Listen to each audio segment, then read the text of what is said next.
Value unlocking, आपने ये word कई बार सुना होगा। वैल्यू अनलॉकिंग क्या होता है जानते हैं इस वीडियो में। कहीं मत जाइए, चैनल को सब्सक्राइब कर लीजिए। वैल्यू अनलॉकिंग, इसको समझने के लिए आज की डेट में वरुण बेवरेजेस से बेटर और कोई एग्जाम्पल हो नहीं सकता। कैसे, मैं आपको समझाता हूँ। कुछ टाइम पहले वरुण बेवरेजेस ने स्टॉक एक्सचेंजेस में फाइलिंग की थी दैट हम अपनी एक बोर्ड मीटिंग करेंगे एंड उस बोर्ड मीटिंग में स्टॉक स्प्लिट को डिस्कस करेंगे। उस दिन के बाद से वरुण बेवरेजेस का शेयर ये कंटिन्यूसली ऊपर भागने लग गया। इनफैक्ट मई का महीना तो ऐसा महीना था जहां पर वरुण बेवरेजेस का शेयर ये टॉप 5 गेनर में से एक था। हालांकि मई के महीने में इस कंपनी का शेयर सिर्फ 20% ऊपर गया है, बट अगर हम क्वांटम वाइज देखें तो वहां पर हमें एक बहुत बड़ी फिगर देखने को मिलती है। कैसे, मई के महीने में वरुण बेवरेजेस का शेयर ये अप्रोक्सीमेटली 20% ऊपर गया था। आज की डेट में वरुण बेवरेजेस की टोटल मार्केट कैपिटलाइजेशन ये more than 1 lakh crore rupees की है। दैट मीन्स मई के महीने में जो वरुण बेवरेजेस की ओवरऑल वैल्यू है उस वैल्यू में 20,000 करोड़ रुपीस से ऊपर की वैल्यू एडिशन देखने को मिली है। एंड ये सब कुछ हुआ क्यों?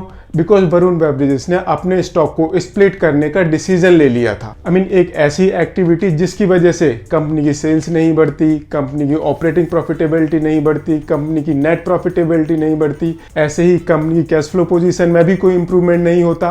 फाइनेंशियली कंपनी की परफॉर्मेंस में कोई भी इंपैक्ट नहीं होता। स्टिल सिर्फ स्टॉक स्प्लिट की वजह से कंपनी की जो टोटल वैल्यू थी वो 20,000 करोड़ से ज्यादा इंक्रीज हो गई। एंड इसके लिए कंपनी ने किया क्या था? कंपनी का एक शेयर जिसकी फेस वैल्यू 10 रुपए की थी, कंपनी ने उस शेयर को 2 शेयर में डिवाइड कर दिया 5-5 रुपए की फेस वैल्यू के शेयर्स में। एंड ये सब कुछ करने में थोड़ा सा पेपर वर्क इन्वॉल्व होता है एंड कुछ पैसे लगते हैं कंपनी को, बेसिकली एडमिनिस्ट्रेटिव एक्सपेंसेस। एंड सिर्फ यही करने की वजह से कंपनी की जो टोटल वैल्यू थी वो 20,000 करोड़ से ज्यादा अमाउंट से इंक्रीज हो गई। है ना ये surprising? Yes, no doubt. And basically company ने क्या किया है? कंपनी ने एक ऐसी एक्टिविटी की जिसकी वजह से कंपनी की वैल्यू अनलॉक हो गई। अब वैल्यू अनलॉक हुई है, मतलब वैल्यू लॉक कहाँ थी? इस कंपनी की वैल्यू लॉक थी इस कंपनी के शेयर प्राइस में।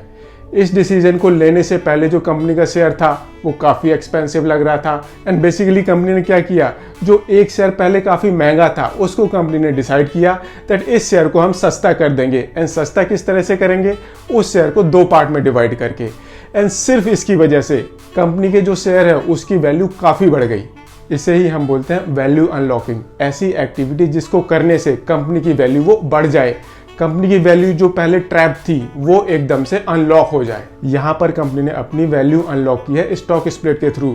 ये बोनस इशू के थ्रू होता है, ये मर्जर एक्विजिशन के थ्रू भी होता है, ये डीमर्जर्स के थ्रू भी होता है। ऐसी काफ़ी सारी एक्टिविटीज़ होती है जिनका यूज़ करके कंपनीज अपनी वैल्यू को अनलॉक करती हैं। ये कहीं से भी इस कंपनी के शेयर को खरीदने की एडवाइस बिल्कुल भी नहीं है। करंट में इस कंपनी का शेयर ये काफ़ी भाग चुका है। हो सकता है फ्यूचर में हमें और भी ज़्यादा वॉलेटिलिटी देखने को मिले। तो अगर आप इस शेयर में कोई पोजीशन लेना चाहते हैं तो अपने इन्वेस्टमेंट एडवाइजर से बिल्कुल कंसल्ट करें। इसी तरह के और वीडियोज़ के लिए आप इस चैनल को सब्सक्राइब करें। Thank you.